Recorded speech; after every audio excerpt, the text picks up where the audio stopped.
Как такое может произойти? Ответ мы услышали из уст Маргариты Симонян. Например, термоядерный взрыв, который выведет из строя все электричество. Вот и представьте, что исчезло все электричество, что ваши дома больше не отапливаются, что у вас больше нету никакого телефона, никакого телевизора, ничего.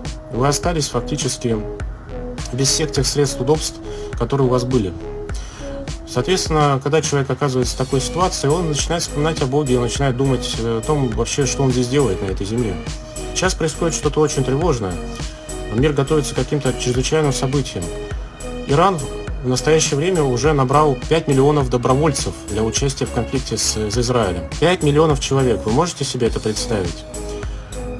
И кто в этом виноват? Виноват в этом те, кто развязали эту иудейскую, бесчеловечную, религиозную войну.